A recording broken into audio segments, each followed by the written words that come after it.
Muito obrigada, Sra. Presidente, senhoras e senhores deputados.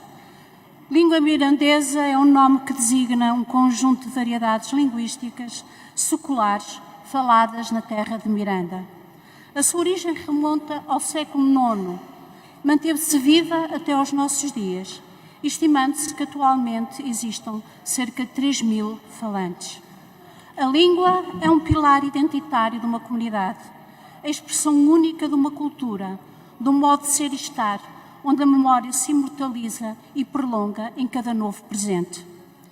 Em 2021, Portugal deu um novo passo. Aderiu à Carta Europeia das Línguas Regionais e Minoritárias do Conselho da Europa, vinculando-se aos valores do Tratado, que define boas práticas para o enquadramento legal e institucional destas línguas. Falta agora o passo seguinte, a ratificação da Carta que virá a esta Assembleia, com as suas diversas vertentes pelo governo português, onde o mirandês é reconhecido e a qual só entrará em vigor depois do depósito do instrumento de ratificação junto do Conselho da Europa.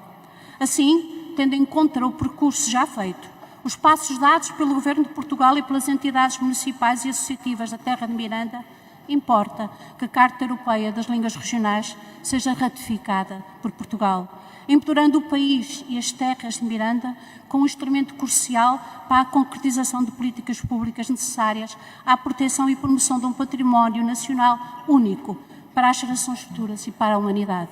Esta é a razão deste projeto de resolução. Sra. Presidente, senhores e senhoras deputadas, queria começar por saudar os membros da Associação da Língua e Cultura Mirandesa aqui presentes.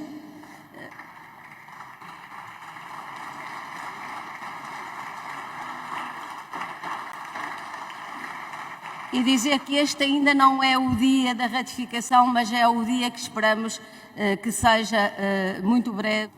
Existem atualmente vários grupos musicais que cantam em mirandês, como os Galandum Galandaina, que cantam canções tradicionais e usam instrumentos das terras de Miranda, como a gaita de foles mirandesa, flauta pastoril, sanfona e outros, os Pica-Tomilho, um grupo de rock rural, os Trasga, os Pica-Trilha, entre outros. Ressurgiram e reforçaram-se grupos de politeiros e mais recentemente também grupos femininos, quando tradicionalmente esta era uma dança apenas de homens. Os grupos de politeiros e politeiras associam a dança, a música e os versos em mirandês. Há cada vez mais publicações originalmente em mirandês ou traduções de obras para o mirandês, o que faz com que Miranda do Douro seja o concelho em que mais livros se editam per capita.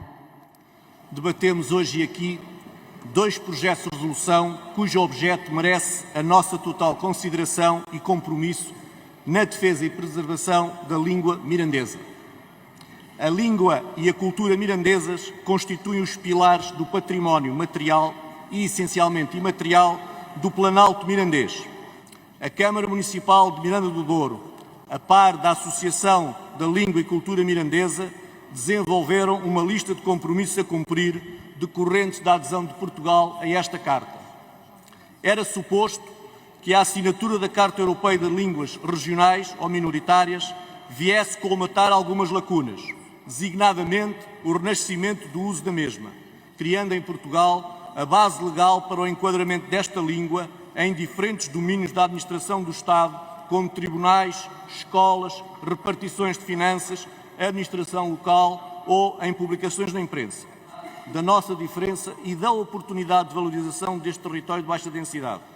Faz, pois, todo o sentido a oportunidade político-cultural que titulam estes dois projetos de resolução. Disse. Muito obrigado, Sr. Presidente.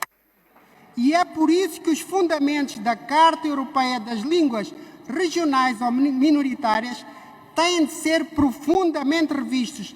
Salvar o mirandês e o barranquenho é também salvar Portugal e a Europa. Muito obrigado. Y no tenemos el derecho de dejarnos perder.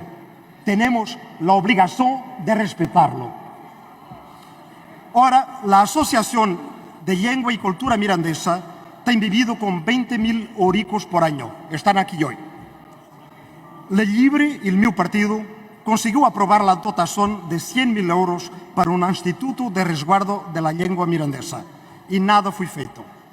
terminar assim no património cultural e material da humanidade que necessita de salvaguarda urgente da Unesco. Esta inclusão, acreditamos, trará mais visibilidade e apoios, algo que acreditamos ser essencial para reverter o contexto que se vive hoje. Os dois projetos de resolução hoje em discussão dizem respeito a um dos fatores mais importantes de uma nação, a língua. É aquilo que a todos nos une. Fator esse tão querido ao povo português que levou o próprio Fernando Pessoa a declarar: a minha pátria é a língua portuguesa. A nossa língua, a nossa forma de falar, as nossas expressões, são um dos fatores que nos tornam únicos, aos portugueses no seu todo e a cada um de nós. A nossa individualidade deve ser motivo de orgulho e jamais... É que, de facto, precisamos de apoiar a língua mirandesa e, desse ponto de vista, apoiaremos estas medidas e esperemos que possamos aprofundar, do ponto de vista educativo, estas matérias. Aspecto que hoje, neste debate, queríamos deixar aqui sinalizado da parte do PCP, também o empenho, a intervenção para o desenvolvimento das nossas regiões, para a proteção do nosso património, e que as línguas também são parte integrante desse mesmo património.